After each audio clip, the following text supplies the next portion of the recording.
साथियों जय भीम। मैं आज फिर एक ऐसे व्यक्ति के ऊपर वीडियो बना रही हूँ जो दलित समाज से ही आता है और वो इस देश का गद्दार है, जो लगातार बहुजन समाज को गुमराह कर रहा है और जो मनुवादी हैं उनके साथ वो बैठकर अपने आप को बड़ा महान समझता है। तो जी हाँ साथियों, मैं बात कर रही हूँ दिलेश LLM की, जो पहले भी बाबा साहब के ऊपर, महार समाज के ऊपर, चमारों के ऊपर गलत टिप्पणियाँ करता आ रहा है। लगातार पोस्ट उसकी ऐसी आती हैं जो बहुजन विरोधी हैं, दलित विरोधी हैं, और इसके ऊपर बहुजन समाज के लोगों ने FIR करने की भी मांग की है। मुझे एक किस्सा याद आता है जो नीरज भाई पटेल जी बोलते हैं बार बार कि पेड़ के कटने का जो किस्सा है, कि पेड़ के कटने का किस्सा ना होता अगर कुल्हाड़ी में उस लकड़ी का हिस्सा ना होता। तो जो इस मनुवादी विचारधारा के जो लोग हैं, ये ब्राह्मणवादी लोग हैं, इन्होंने नस पकड़ी हुई है कि इन्हीं के समाज के व्यक्ति को खड़ा करो, इन्हीं के खिलाफ जहर उगलवाओ और इनको आगे करके इनको जो है अपमानित करो, इनके लिए गलत टिप्पणियां करवाओ और इनकी जेबें गरम करो। ये जो नीच आदमी है, ये हरामखोर आदमी है, ये अपनी जेब भरने के चक्कर में, चंद पैसों के चक्कर में अपने समाज के खिलाफ बोलता है और गद्दार बना बैठा है। साथियों, इस व्यक्ति के लिए बोलना बहुत जरूरी है, क्योंकि इसने एक जाति विशेष और हमारे परम पूज्य बाबा साहब के खिलाफ ऐसी अभद्र टिप्पणियां की हुई हैं, ऐसी विवादित पोस्टें की हुई हैं कि अगर ये, मैं अपनी बात करती हूँ, अगर ये व्यक्ति मेरे हाथों लगता है, मेरे हाथों पड़ता है, तो इसको चप्पल मार मार के इसका मुंह ऐसा बंदर सा लाल कर दूंगी, सुझा दूंगी कि जिंदगी भर मनुवाद की तरफ आंख उठाकर भी नहीं देखेगा, उसकी तरफ ये हाथ भी नहीं मिला पाएगा। ये क्या सोचता है कि महिलाएं भी इतनी कमजोर हैं दलित समाज की?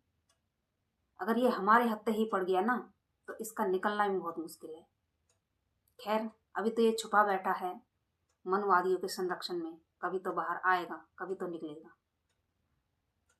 और मैं आपको दिखाती हूँ, ये वीडियो भी देखिए कि किस तरीके से इसके ऊपर FIR करने की मांग उठ रही है।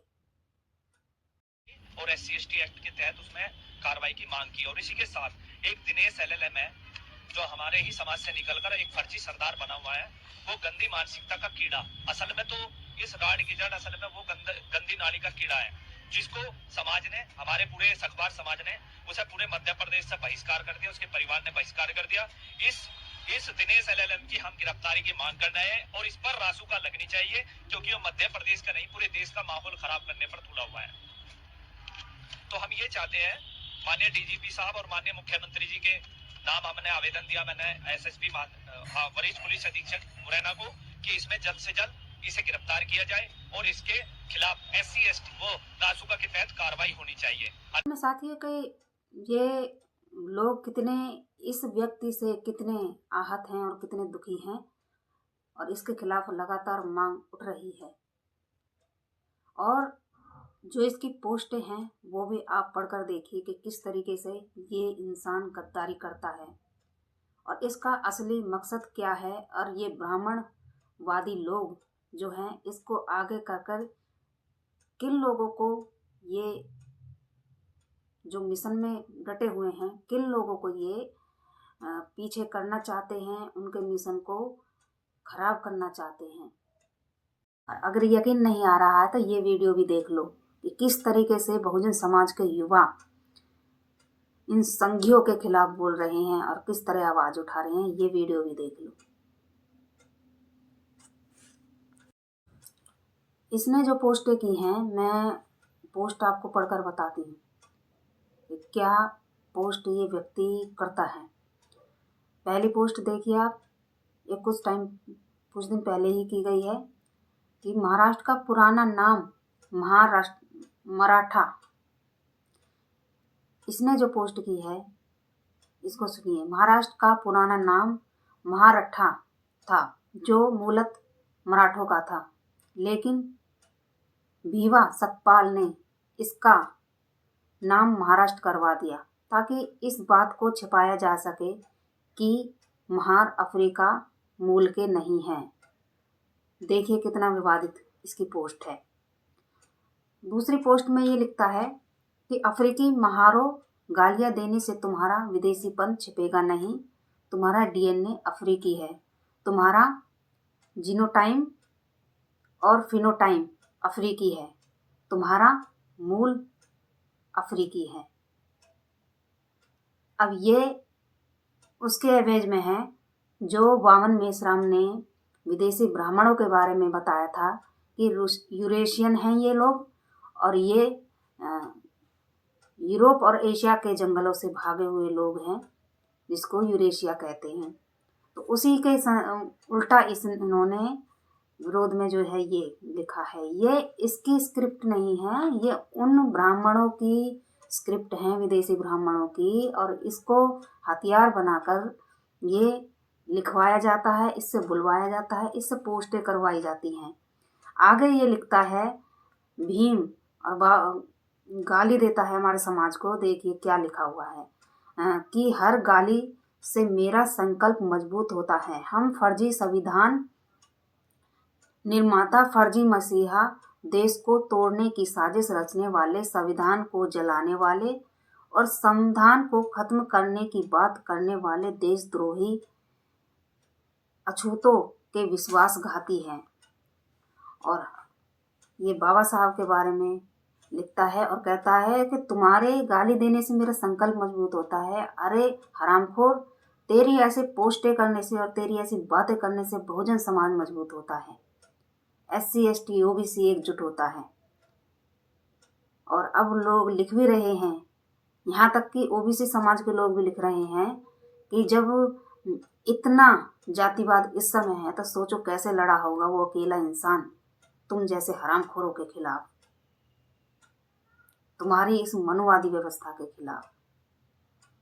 अब तुम चाहे कितनी भी पोस्टें कर लो, कितना भी बाबा साहब के खिलाफ या बहुजन समाज के खिलाफ जहर उगल लो, लेकिन 85% आबादी, अब वो ज़्यादा समय दूर नहीं है कि एक होकर, और तुम्हारे जो नारे भी लग रहे हैं इस चीज़ के कि विदेशी ब्राह्मण देश छोड़ो, और ये सपना बहुत जल्दी पूरा हो जाएगा अगर तुम अपनी हरकतों से बाज नहीं आए तो साथियों देखा आपने, ये जो व्यक्ति है बाबा साहब द्वारा लिखित संविधान का अपमान करता है, बाबा साहब का अपमान करता है, बाबा साहब के ऊपर टिप्पणियां करता है, महार समाज के लिए टिप्पणियां करता है। और इसका असली मकसद ये है कि ये वामन मेश्राम जो है संगठन बनाए हुए हैं, लोगों को जागरूक कर रहे हैं, जोड़ रहे हैं, सच्चाई बता रहे हैं। और जो ये विदेशी ब्राह्मण हैं जो बाहर देश से आए यूरेशियन हैं, उन लोगों के जब डीएनए के बारे में पता लगा तो पूरे देश में हाहाकार मच गया। तो ये अपनी इस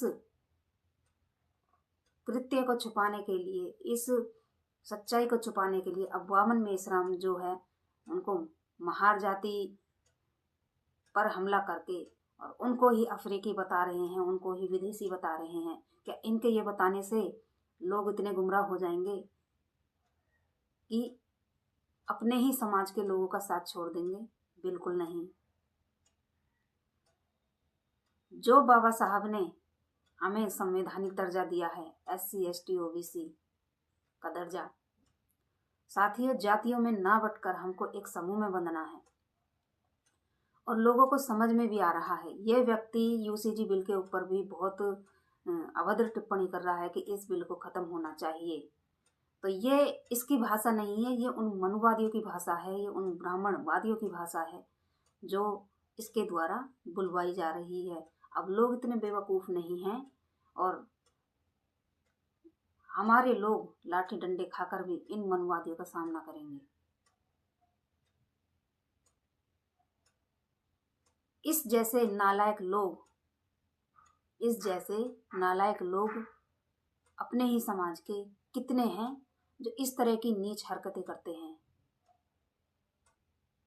एक पोस्ट और देखिए, एक फोटो और देखिए कि एक व्यक्ति जो है, ये भी मैंने पहले भी इसकी देखी है, खबर देखी है। ये व्यक्ति एक पार्टी में है और किसी पद पर है और ये व्यक्ति मेहतर जाति से आता है और ये अपना गिलास लेकर खुद चलता है और जहाँ भी ये जाता है वहाँ नीचे बैठता है। तो ये इसकी मानसिक गुलामी ये दर्शाती है कि ये केवल इसका निजी मामला नहीं है, ये पूरे समाज का मामला होता है। क्योंकि ये व्यक्ति अगर नीचे बैठता है किसी पद पर होते हुए भी और अपना अलग गिलास लेकर कुछ उसमें चाय पानी जो भी पीता है, तो ये बहुत ही शर्म की बात है। ये अपने खिलाफ नहीं बोल पा रहा है तो समाज के लिए क्या बोलेगा। ऐसे व्यक्तियों का बहिष्कार करो। किसी के भी ऐसे जो चंगुल में फंसे हुए हैं, जो गाय का गोबर और मूत्र पी रहे हैं, ऐसे व्यक्तियों को छोड़ो और समाज के लिए जो उत्थान का काम कर रहे हैं ऐसे व्यक्तियों के साथ जुड़ो। साथियों, अब समय है कि अपने सामाजिक परिवर्तन के तहत जो काम कर रहे हैं उन लोगों के साथ जुड़कर और इस काम को करना है। और साथियों, ऐसे मनुवादी मानसिकता के लोगों को अब छोड़ना नहीं, मुंह तोड़ जवाब देना है। बोलकर, लिखकर और संवैधानिक तरीके अपनाकर ऐसे लोगों को अब जवाब देना बहुत ज़रूरी हो गया है। तो इस वीडियो में आपकी क्या राय है, आप कमेंट बॉक्स में ज़रूर बताना। मिलते हैं फिर आपसे अगली वीडियो में। जय हिंद, नमो बुद्धाय।